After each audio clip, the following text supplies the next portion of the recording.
Welcome back to CJ South Africa. I'm Nicky Nash, and today you join me inside. Guess what? Another small compact SUV, and I know you guys love small compact SUVs on this channel.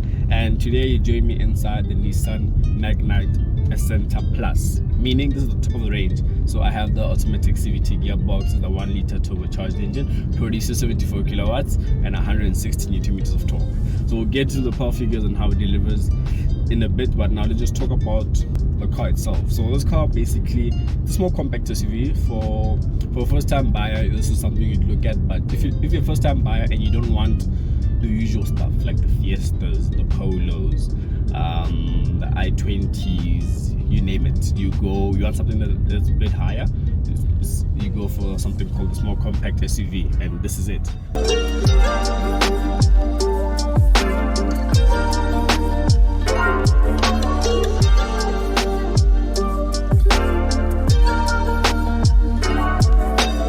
But before we actually continue with today's review, let's take a look at today's sponsor. Introducing this video sponsor, and it's the very first sponsor for the year. This is at our vendors, and they've given me their latest AirPods Pro. So these AirPods Pro, they're wireless charging, they have pop-up window for iPhone, they have in-ear detection. In-ear detection, what is that? Basically, when you put the AirPod in your ear, it'll play. When you take it out, it'll stop till you put it back in. And you can also use, those fancy features where it plays, answer your phone, stuff like that. So check them out at vendors.co.za, and I'll put their links in the description below, and also on Instagram. They kind of like 300 and something followers. Let's get them to 500, and then the second video will say 750, then the third video we say 1000. So let's push it at our vendors. Let's get them on. Here they are, by the way, very nice. So let's get it.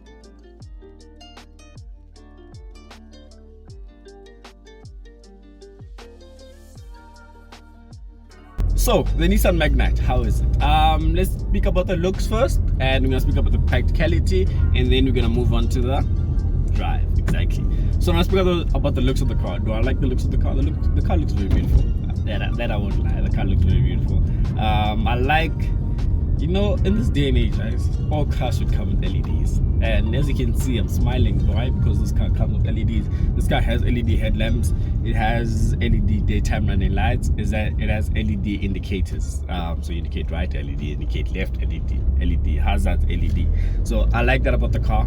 I like from the front, the daytime running lights I like, but my most favorite feature in the front is the fact that this car, the indicator, it's LED, and it's like an eyebrow, like it's, so I like that about the car. Side profile of the car, average, nothing wow, it's average. The wheels of the car I like, nothing wow as well. Then the back, the rear, I should say, of the vehicle, very beautiful. This car all around is a very beautiful car. And now you get inside the vehicle. Does the outside match the inside? Yes, it does. Remember what I said with the Nissan Navara? I said it looks very beautiful on the outside, but when you come in the inside, you get a bit disappointed. With this one, it's not that. It looks beautiful from outside. You get inside, you greeted by an infotainment system. You're greeted by a digital dial display. The infotainment system is big, actually. I'm not too sure. The screen is big, and then there's like a screen within the screen. So I'm not too sure how big the screen is. I'll put it down there. But let's speak about the instrument cluster. It's digital. For a car that, if I get in the manual, it costs around 295,000. The automatic is 320. This one is 320, my mistake. So for a car that price, that comes with the digital dial, that's really nice. And the fact that I like that you can change it. I'll be showing you guys actually this. I like you can change it, you can customize it. Very beautiful car. Inside, the seats as well, very, very beautiful seats, very comfortable seats as well. The car doesn't feel small. From outside it does look very small, but from inside it doesn't feel small. Let's speak about practicality of the vehicle. When you're inside the vehicle, let's move on to the back of the vehicle. The back seats, nothing wow, standard. I sit behind myself and I'm 1.74 meters tall, so leg room is fine, headroom is fine. Then the boot of the vehicle, the boot is actually decent boot. What I like about the boot, and this is just a me thing, the mats of the boot, it's written Nissan Magnite. It's very nice. But overall, the boot is big enough for what you'll be using this car for. The boot is perfect. Okay, so let's speak about the drive of the vehicle. Is it a nice drive? Is it a decent drive? Do I like the drive? Yes, This is mated to a CVT gearbox, and I don't like CVT gearboxes at all. Like, I don't like them because they're whiny. So with this one, here's the thing about CVT gearboxes. Let me just speak about them and then I'll tell you about this one. CVT gearboxes when you're driving slow, like this, very nicely, very nice. But once you start pushing the car, like taking it to the revs, the red line, it's whiny, and then the way it shifts is not like a normal gearbox, if I should say. So now with this one, when it has a CVT, I was already on like, the car is already on the back foot because I don't like CVTs at all. Then I got this one, I'm like, okay, this is actually quite nice. For what this car is, the gearbox is fine. There's nothing to be disappointed about this gearbox. It literally, I've been driving it, and honestly, how Nissan made the CVT gearbox, it works perfectly for this vehicle. Obviously, when you do push the vehicle, you do feel that, oh, it's a CVT. But if you don't push it, if you don't push the vehicle and you drive the vehicle normally, you won't know it's a CVT. You would just think it's an ordinary automatic gearbox. So now let's go to how it feels. Suspension and handling. CT driving feels amazing. I like it. That's one of the things I like about this car. It feels nice. I actually like driving it. And then there's when you get to the highway. And obviously, being a small car like this, when you get to the highway, I thought it wouldn't be nice. I thought it just won't be enjoyable. And on the highway, doing the speed limit, which is 120, the car felt fine. The only time the car didn't feel stable or anything like that is obviously when you pass a truck and crosswinds. That's the only time you'll feel like a bit of the car. But other than that, listen to me carefully. Other than that, this car drives nicely. I like it. The power delivery as well. This is a 1 liter, 74 kilowatts. You'd be like, okay, that's not a lot. But those kilowatts on a vehicle this size works perfectly. This car is not a slouch. Can you hear that? I'm sure you guys heard that. That's the thing about CVT gearboxes. I actually demonstrated what CVT gearbox is there. I'll do that a bit more. Let me speak about how punchy it is. For a small car, the turbo gets the job done. The power of the vehicle, it's enough for this car. Obviously, when you buy this vehicle, you're not looking for a car that's gonna get you from this robot to that robot in 5 seconds. You're obviously looking for a car that's not a slouch in the city on ground, over the humps, leaving the robot, stuff like that. You want something that will get to speed quickly, but not as quick as boy racers think. It works fine, perfectly. On the highway, this vehicle, you get to the speed limit in decent time. It's not a car that you put your foot down and then you get to 120 after 5 minutes. It does get to 120 when you least expect it to get to 120. The time you think it'll get to 120, it'll do that quicker than what you think. So that's what I like about the drive of the car. Drive-wise, this vehicle, there's nothing I hate about it.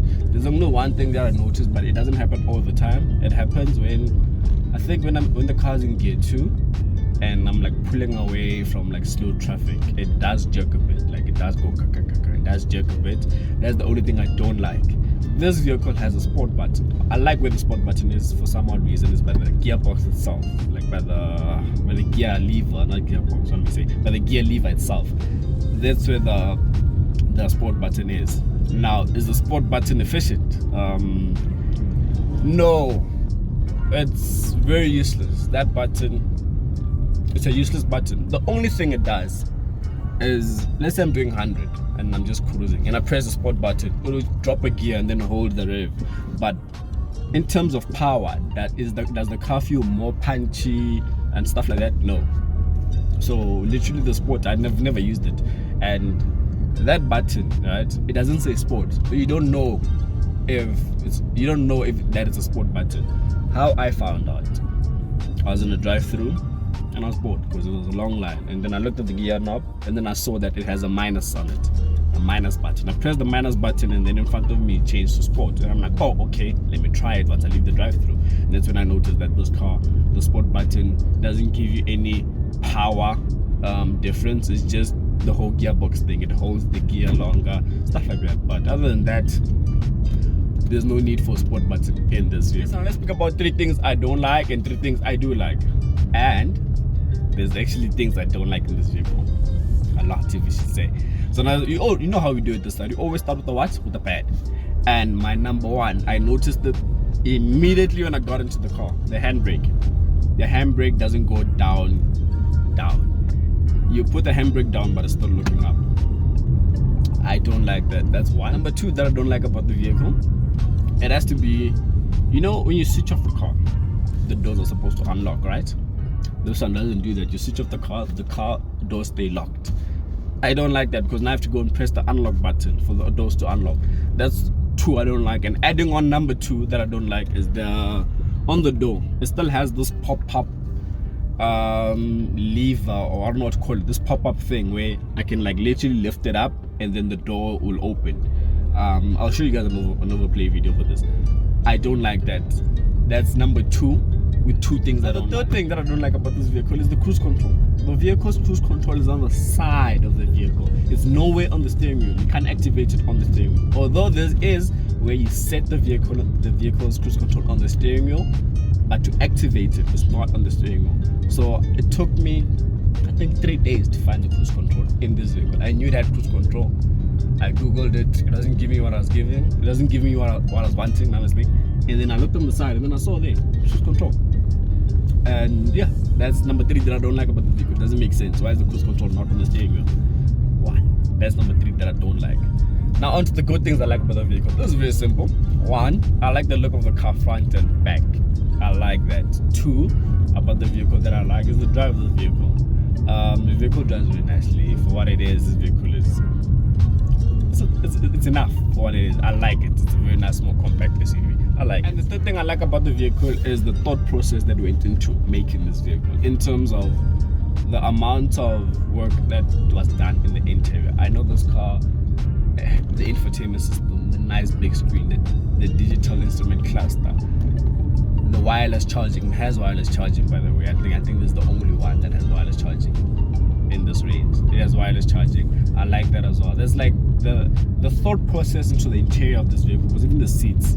Very nice seats, very comfortable seats. So my third thing is the thought process that went into making this vehicle on the inside. So now we're at the final part of the review. I talk about, do I like the car? Would I buy the car? Would I recommend the car?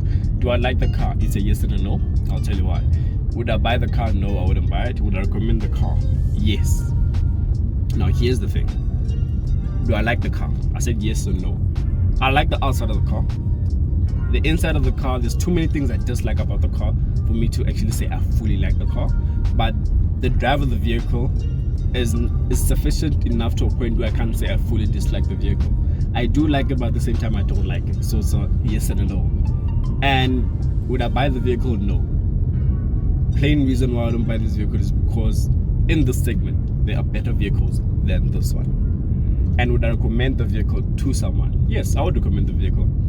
Things, you know, as people, we have different preferences. You might find that the car that I say I'd buy over this, that person might not like it, you know. So I would recommend the vehicle, but with recommendation, I would tell them the flaws of this vehicle so that they don't go single-handedly or blinded into buying the vehicle. You know, when I do recommend a car, I would tell someone, look, here's my review of the vehicle, or here's what I don't like about the vehicle. The things that I don't like, you might like, or you might not even dislike, you know. You might just find them as, I can live with that, you know. So with me, the things that I don't like is things that I can't live with in many cars. So in this vehicle, things that I dislike about this vehicle are things that would make me not want to buy this vehicle. But if there weren't any other vehicles and you gave me this vehicle, I wouldn't say, oh, nah, I don't want it, I'll keep it. But there are better offerings in this range for this vehicle. So that is just me reaching my fans, by the way. I'm just joking. So for that reason, hence I say I wouldn't buy it, but I would recommend it. But I'll tell the people the flaws of the vehicle. So thank you for watching Switch of South Africa. I'm Nicky Nash as always. And remember, please do like, comment, and subscribe. We out.